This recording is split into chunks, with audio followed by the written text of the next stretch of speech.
People do ask me, Nurse Debbie, what causes mental illness? We've had a lot of examples. If you check my previous video, you see a lot of things I've said about mental illness. So the question is, what causes mental illness? Good day, everyone. Welcome back to my channel. This is Comfort Zone channel where we talk about mental health in the most simplified way.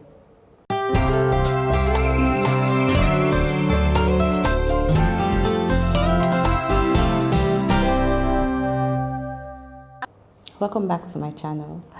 Alright, today we want to discuss about the causes of mental illness. I'm going to give you 10 major causes of mental illness. Number 1 is idiopathic. And what do I mean by idiopathic? You cannot even link anything to it. You don't even know the cause. You try to find out what exactly caused this mental illness, but you cannot even link it to anything. So it is idiopathic. Number 2, it can be hereditary. Hereditary in terms of if there is any history, and that's why we tell people, ask questions from your parents.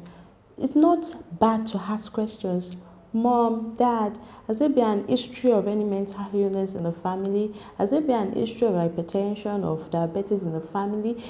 Ask questions. It is not a crime to ask questions. So it can be hereditary. It can be as a result of the gene, a family member carrying the gene already in the family. Another thing is substance abuse, alcohol, substance abuse, cannabis use. You see how guys today using tramadol, a lot of substances, loud. They call it different names. And this have been affecting them, causing mental illness. Number 4 is war. What can lead to, because of the stress, what can lead to mental illness as a result of the experience? It's a terrible experience.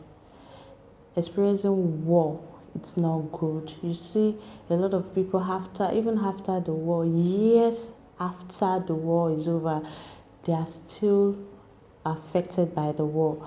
They are still affected as a result of the experiences. They are terrible experiences during the wartime. Number 5, loss of loved one. I remember then when I lost my parents. Wow, it was a terrible time for me. I was depressed.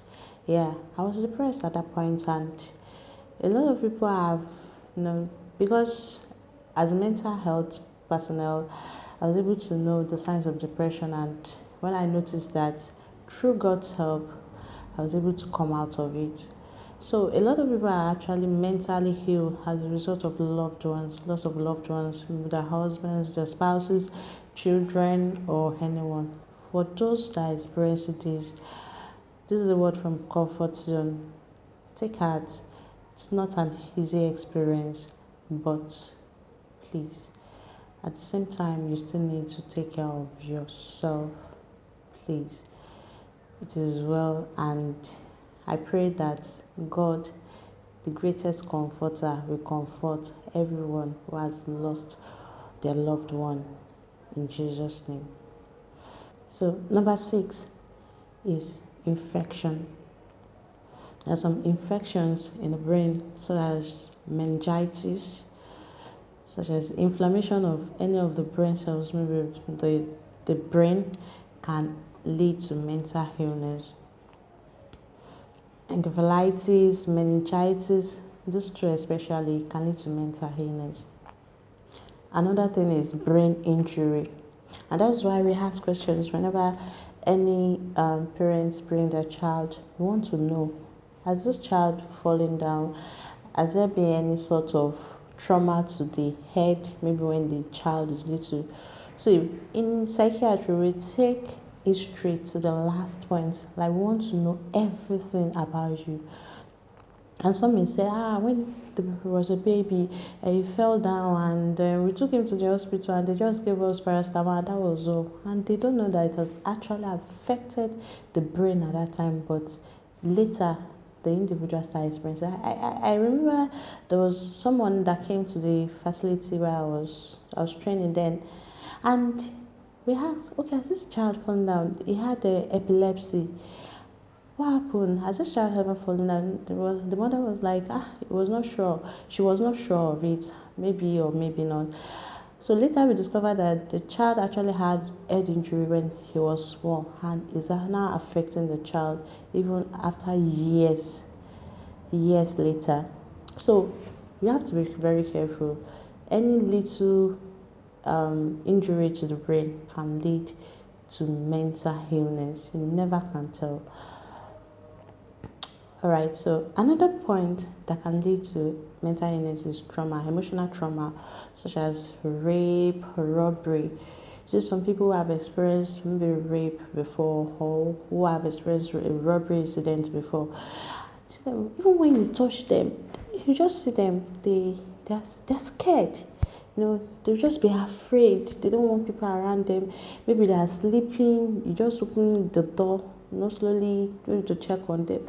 Just see them. They stand up suddenly and they're in shock. So, and if care is not taken, if this is not well taken care of, it can lead to mental illness. Another point is poor nutrition.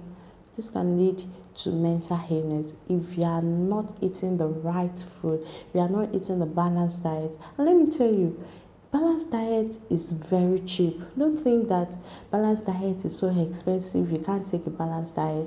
It's very cheap. All you need to do is to get maybe you want to prepare rice, just prepare your vegetables and you have your balanced diet at that time. Maybe in the evening or afternoon, you can create a varieties, rice and beans, or this, or wherever you are, in any part of the world you are. Sincerely, balanced diet is very cheap if you take it in the right proportion. So poor nutrition can lead to mental illness. Now that you know the causes of mental illness, I'm expecting you to avoid these causes as much as possible. Like I always say, to be totally healthy, you must be mentally healthy. All right, thank you very much for joining me in today's video. I hope to see you in my next video. Bye.